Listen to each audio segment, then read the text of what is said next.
မင်္ဂလာပါ MacBook ရဲ့ဒီ Safari မှာကိုဝင်ခဲ့ဘူးတဲ့ဒီ website တွေကြည့်ခဲ့ဘူးတဲ့ link တွေပြီးတော့ကိုဝင်ထားတဲ့ဒီ account တွေ password တွေဒါတွေအားလုံးကိုကျွန်တော်တို့ကပြန်ပြီးတော့ဖျက်လို့ရပါတယ်ဆိုတော့အဲ့လိုဖျက်ဖို့ဆိုရင်တော့ဒီ Safari ကိုဖွင့်ပြီးတော့ဒီအပေါ်မှာရှိတဲ့ဒီ Safari ဆိုတာနှိပ်လိုက်မယ် setting ဆိုတဲ့ထဲကိုဝင်လိုက်ပါအဲ့ဒါပြီးတော့ဒီဘက်မှာ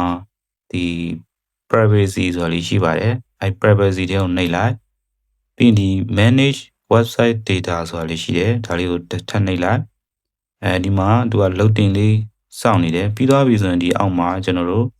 ဒီကိုဝင်ခဲ့ဘူးတဲ့ website တွေ link တွေအကုန်လုံးဒီမှာပြပေးမှာဖြစ်ပါတယ်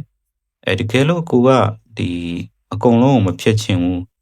Facebook နဲ့ပတ်သက်တာပဲဖြတ်မယ်ဆိုရင်ဒီ search မှာကျွန်တော်တို့ကဒီ facebook.com လို့ရိုက်ပြီးတော့ဒီမှာ remove ဆိုပြီးတော့လုပ်လို့ရတယ်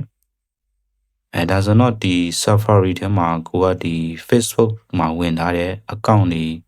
link တွေအကုန်လုံးပြတ်သွားမှာဖြစ်ပါတယ်အဲ့လိုမဟုတ်ဘဲနဲ့ကိုကဒီ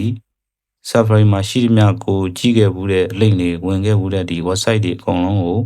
ပြန်ပြီးတော့ဖျက်ချင်တယ်ဆိုရင်ဒီမှာဒီ remove all ဆိုတာလေးကိုနှိပ်လိုက်မယ်ပြီးဒီမှာ remove now ဆိုတာလေးကိုနှိပ်လိုက်မယ်ပြီးတော့ဒီမှာဒီ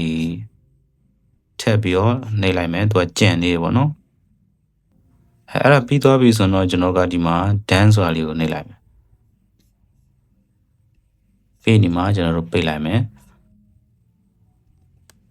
quick နဲ့ကျွန်တော်တို့ထွက်လိုက်မယ်ပြီးတော့ဒီ server ထဲပြန်ဝင်လိုက်မယ်ဒါဆိုတော့ကျွန်တော်တို့ဒီဝင်ထားတဲ့